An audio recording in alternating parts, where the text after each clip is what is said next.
નમસ્કાર, હું છું હિના. અમે હાજર થઈ ગયા છીએ તમારું મનગમતું બુલેટિન મની ટાઈમ લઈને. મની ટાઈમમાં જાણવા મળશે એવી તમામ ખબર જેની પડે છે તમારા જીવન પર સીધી અસર. તો ચાલો શરૂઆત કરીએ. પહેલી ખબર છે ચાઇનીઝ એપથી દૂર રહેવાની. સરળતાથી લોન આપતી અને લોકો સાથે છેતરપિંડી કરતી ચાઇનીઝ મોબાઈલ એપથી સાવધ રહેજો. આ શબ્દો છે નાણાપ્રધાન નિર્મલા સીતારમણના. તેમણે આ શબ્દો કહ્યા છે રાજ્યસભામાં ટીએમસીના સાંસદ નદીમુલ હકે જણાવ્યું કે દેશમાં 600 જેટલી એપ કોઈ પણ પ્રકારની તપાસ વગર નાની લોન્સ આપી રહી છે, પરંતુ જો લોન લેનાર વ્યક્તિ હપ્તાની ચૂકવણીમાં નિષ્ફળ જાય તો આ એપ્સની કંપનીઓ રિકવરી માટે લોન ધારકને હેરાન કરે છે.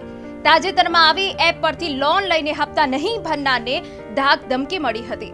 આ લોન ધારકે માત્ર 3000 રૂપિયા ચૂકવવાના બાકી હતા, પરંતુ એપ સંચાલકોની હેરાનગતિથી પરેશાન થઈને તેને આપઘાત કરી લીધો. આ મુદ્દા પર નાણાપ્રધાને જણાવ્યું હતું કે રિઝર્વ બેંક અને સરકારે આ બાબતોનું સંજ્ઞાન લીધું છે અને સરકાર સુનિશ્ચિત કરશે કે સામાન્ય માણસને કોઈ પણ એપ દ્વારા છેતરવામાં ના આવે. હવેથી વધુ સંખ્યામાં ભારત સિરીઝ વાળા વાહનો રસ્તાઓ પર દોડતા જોવા મળશે. માર્ગ પરિવહન અને હાઈવે મંત્રાલય દ્વારા તાજેતરમાં જાહેરાત કરવામાં આવી છે કે અત્યારે તમે જે વાહન ચલાવો છો તેના માટે ભારત સિરીઝ નંબર પ્લેટ જોઈતી હોય તો તમે અરજી કરીને ભારત સિરીઝની નંબર પ્લેટ મેળવી શકો છો. તમારે તમારા રેગ્યુલર વ્હીકલ રજિસ્ટ્રેશનને ભારત સિરીઝ નંબરમાં ફેરવવા માટે ટેક્સ પેટે ચોક્કસ રકમ ચૂકવવી પડશે. જો તમે ખાનગી ક્ષેત્રના કર્મચારી હોવ તો તમારે ભારત સિરીઝની નંબર પ્લેટ લેવા માટે વર્કિંગ સર્ટિફિકેટ આપવું પડશે, પરંતુ જો તમે વિદ્યાર્થી હોવ તો તમને ભારત સિરીઝની નંબર પ્લેટ નહીં મળે. નવા વર્ષથી ઓટોમોબાઈલ્સની કિંમતમાં વધારો થશે. દરરોજ કોઈ ને કોઈ કંપની ભાવમાં વધારો જાહેર કરી રહી છે. Maruti, Tata, Kia, Hyundai, Volkswagen, Mercedes Benz, Audi બાદ હવે હોન્ડા કાર્સ ઇન્ડિયાએ પણ ભાવ વધારવાની જાહેરાત કરી છે. હોન્ડા કાર્સે જણાવ્યું છે કે 23 જાન્યુઆરી 2023 થી તેની ગાડીઓની કિંમત 30,000 રૂપિયા સુધી વધી જશે. હોન્ડાએ પણ ભાવમાં વધારો કરવા માટે અન્ય કંપનીઓ જેવા કારણોની જવાબદાર ગણાવ્યા છે. કાચો માલ મોંઘો થવાથી ઓટોમોબાઈલ કંપનીઓનો ઉત્પાદન ખર્ચ વધી ગયો છે. આ સિવાય પ્રદૂષણ સંબંધિત નવા નિયમોનું પાલન કરવા માટે પણ કંપનીઓના ખર્ચમાં વધારો થઈ રહ્યો છે. કોવિડ મહામારી ત્રાટકી ત્યારથી રોકાણકારોમાં સ્ટોક માર્કેટ, ફિક્સ્ડ ડિપોઝિટ અને ગોલ્ડનું આકર્ષણ વધ્યું છે. આ સિવાય અન્ય એક વિકલ્પ પણ રોકાણકારોને આકર્ષી રહ્યો છે અને તે છે સોવરિન ગોલ્ડ બોન્ડ. વર્ષ 2015 થી શરૂ થયેલી આ સરકારી સ્કીમને 7.5 વર્ષ થઈ ગયા અને જેમાં જેટલા પણ ગોલ્ડ બોન્ડ વેચાય છે તેમાંથી 75% બોન્ડ માત્ર 2020-21 અને 2021-22માં વેચાય છે. જો તમે હજુ સુધી ગોલ્ડ બોન્ડ સ્કીમને સબસ્ક્રાઇબ ના કરી હોય તો આવતા સપ્તાહે કરી શકો છો, કારણ કે રિઝર્વ બેંક દ્વારા 19 ડિસેમ્બરથી સોવરિન ગોલ્ડ બોન્ડની નવી એડમિશન શરૂ થઈ રહી છે. તેની ઇશ્યુ પ્રાઇસ હજુ જાહેર નથી થઈ. જો તમે ઓનલાઈન સબસ્ક્રાઇબ કરશો તો તમને પ્રતિ ગ્રામ 50 રૂપિયાનું ડિસ્કાઉન્ટ મળશે. તમે બેંકની વેબસાઇટ પરથી સબસ્ક્રાઇબ કરી શકો છો. સરકાર તમને દર વર્ષે 8% વ્યાજ આપશે. તમે 8 વર્ષ બાદ પૈસા પાછા લઈ શકો છો.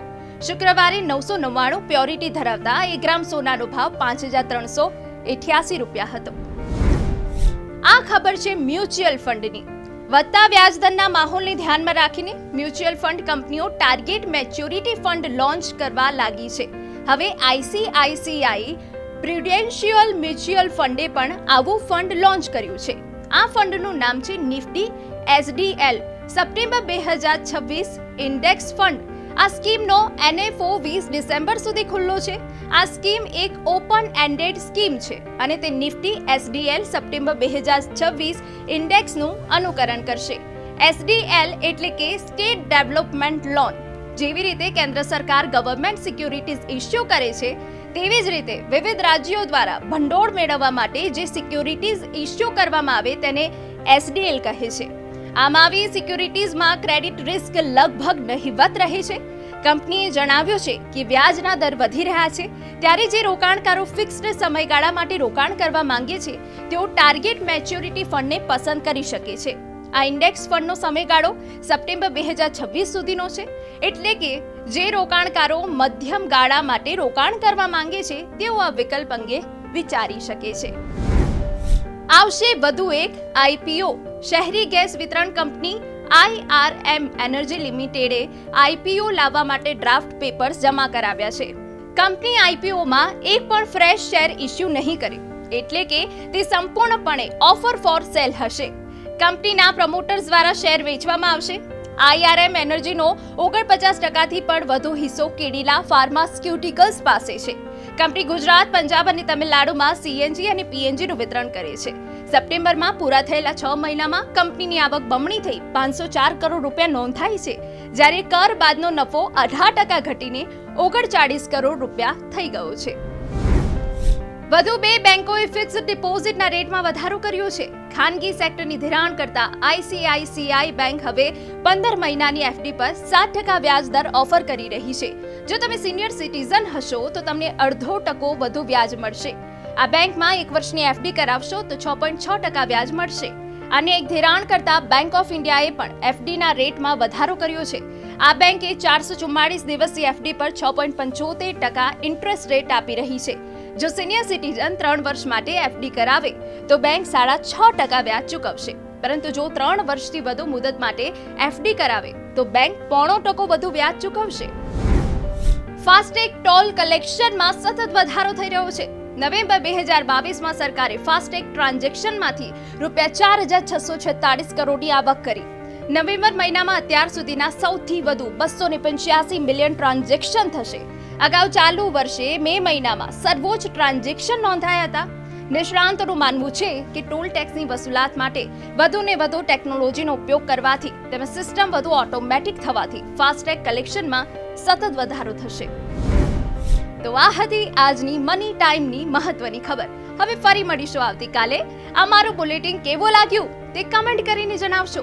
જો તમને કોઈ સવાલ હોય અથવા સૂચન હોય તો અમને જણાવી શકો છો. અને હા, મની 9ના અન્ય કાર્યક્રમ જોવા માટે અમારી ચેનલને સબસ્ક્રાઇબ પણ કરી લેજો.